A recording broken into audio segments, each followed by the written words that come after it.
It is good. It is good to be back in this thing. It's been a little while since we've featured our DBX on the channel. Not to assume, so I'm going to touch base on what this car is just briefly, because I always make the assumption that everyone tuning in has followed the channel for some time. But about 18 months ago, I was honoured to be invited by Aston Martin to have my hand in designing a very special edition Aston Martin Dbx, and this is the result. It is now available for sale worldwide because we developed it in collaboration with Q Division. It means it's also available as a left-hand drive car, and they are currently being ordered through HWM Aston Martin, link below, and being delivered around the world.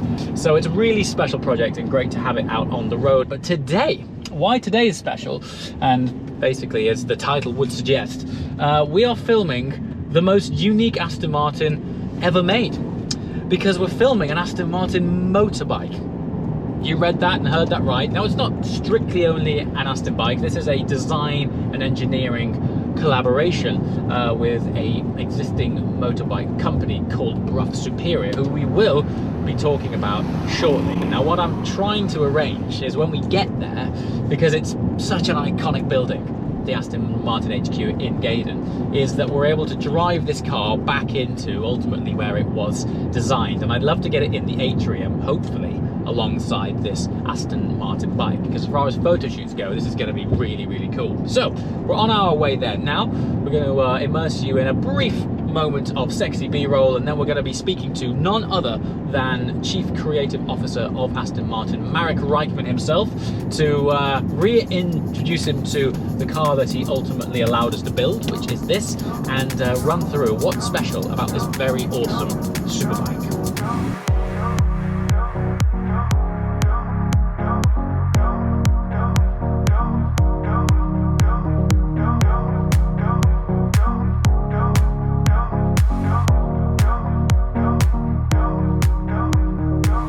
Am I right in thinking this is the first Aston Martin bike ever? It is, yeah. I mean, you've gone and done it again, haven't you? It just looks amazing. What a thing. While you've designed it, it's built in conjunction with Brough Superior. Yes. Okay, how did that come about?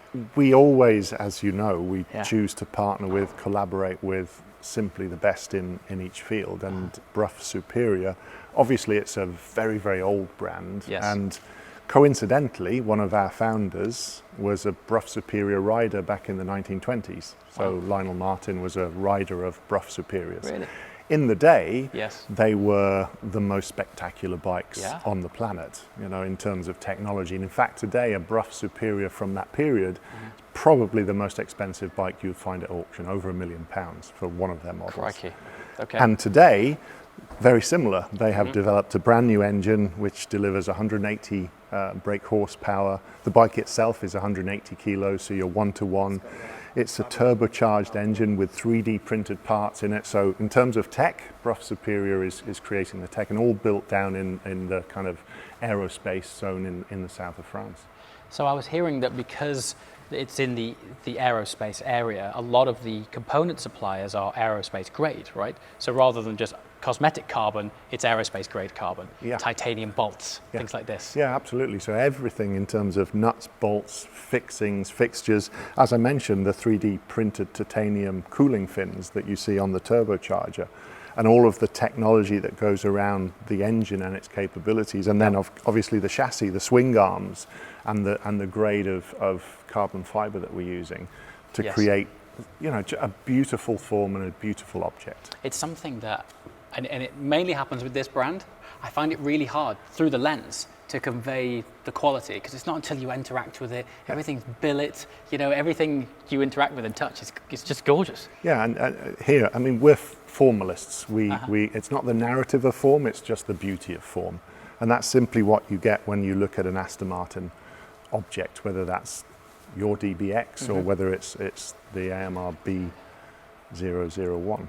What led you down, now's the time for Aston Martin to do a bike? You've got 108 years in cars, now a bike. Yeah, I think the opportunity presented itself to us because Brough wanted a partner. Brough wanted a partner to really show the technical capabilities in the bike with a beautiful form. And who else would you collaborate with to create beautiful form? So the why was kind of, it was there as an opportunity. And there was a desire to do it. And it fits the brand in terms of it's the best of what it does, you know, and we've developed and designed it in a way that bikes aren't typically designed either. One of the other things that you'll notice is there are no exposed fixing on the bikes, where the body attaches to the frame, where the fuel tank is attached, how the body integrates with the frame is all seamless.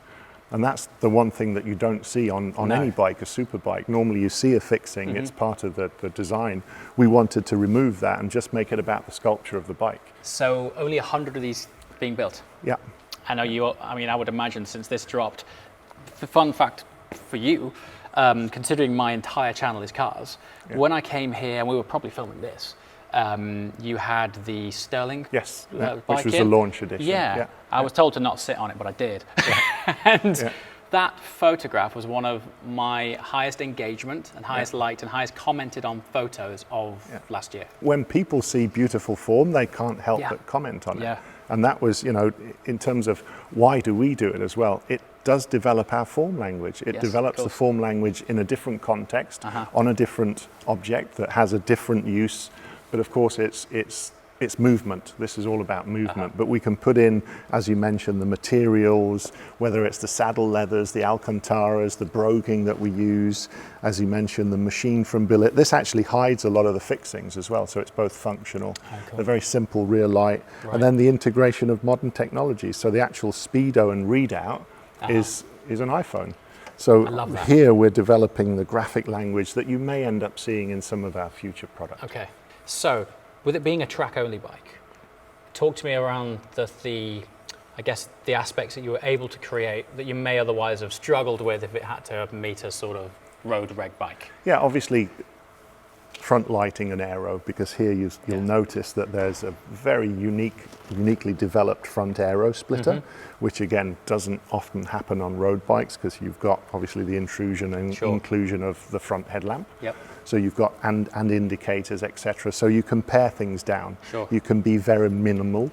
The size of the fuel tank, which actually sits back here as well. So size of tank. That's interesting, because conventionally, obviously, tank. It's here, and here right in thinking that helps to reduce the centre of gravity. It's mass down, exactly, and you know, you basically don't want the fuel sloshing around high up, because obviously as you're moving the bike from side to side, that fuel is moving. So you want it in an area where it's not going to affect the balance. Size of the rear lights, obviously, which in this instance it's there as an illumination, but it's for braking into braking zones. And then the exhaust system and the fairing below, and how we cool that, and how the parts that are exposed versus what you would have to do on a road legal bike. So one thing you can't ignore, Michelin sticky slicks. I've noticed a theme going from Le Mans to Valkyrie, Victor, more lately. It seems when you're at the pinnacle edge of trying to extrapolate the last tenth out of something, you seem to partner with these guys. We've had great successes with them in terms of Le Mans wins. You know, winning 24-hour races in category with Michelin tires is an important part of our heritage. It's huge. They're a great support and a great supplier to us. And you know, I'm glad you pointed at this. How could you not show it? Basically, know, right? When you look at a bike, that's what you should see. You should see the bike enveloping the bit that touches the track.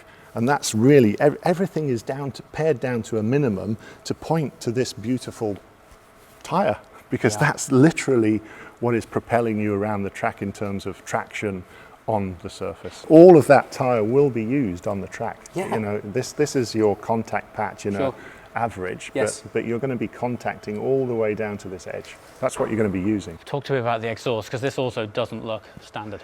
No, it's an Inconel exhaust system. So again, out of the manifold through the cooling, and then splits to either side as the actual exhaust system down below. But just to have, obviously your power is generated through the manifold as well. Part of the power generation is through that manifold. So the exhaust system and the material is pretty high tech.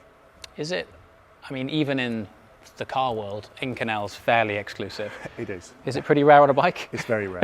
I don't want to say the only, but it's very, very rare. Yeah. A minute ago you pointed out, and these are the subtle details which once they're pointed out to you, I think the smaller details it is, when you point out things like the reservoirs being hidden away here, I look at the bike differently there, because I'm like, oh, if there's that much attention to detail gone into that thing, yeah, I why mean, it's there? normally what you would be looking at are your reservoirs sitting up on top of the handlebar effectively. Yeah.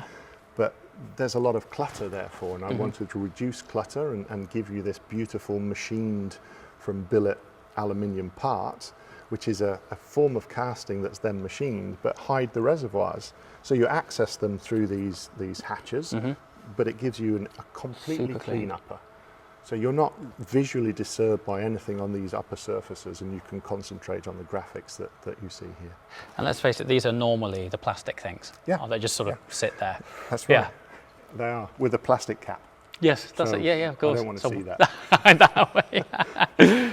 Most bikes too, from the world that we're conventionally from, they're quite affordable. Yes. You know. Yeah. So when you start applying this mindset to this product, it's nuts, exactly. right? Yeah. And why cool. not when you 100%. have something so beautiful and it's not going to devalue, it'll only go up in value. And then working with them, cool. Its stance is quite amazing because of where the fork is, and you've got these inboard. So you've got the inboard spring and strut. So cool. So that allows you to get the nose really low because you're leaning everything backward and you're pushing the front wheel forward. So it has quite a long wheelbase. Right, yeah. And that gives it that. I wanted the feeling that someone was already laying on the object. That was literally the theme. Well done again. Thank Every you. time I come here, I'm laying my eyes on something stunning. What we're going to hopefully do is try and get someone who knows how to ride on one soon, and then in future we'll bring these guys a first ride on it, which will be amazing. So congrats, awesome. Man. Thank you. Well done. Thanks very much.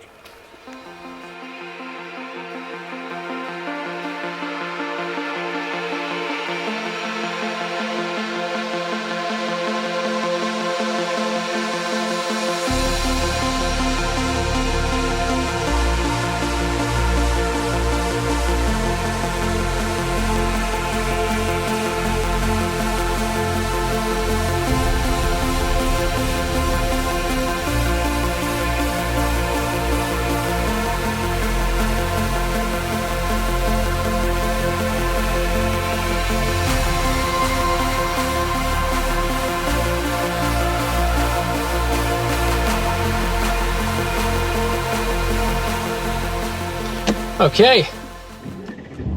Oh, it's so good here in a V8 and an SUV.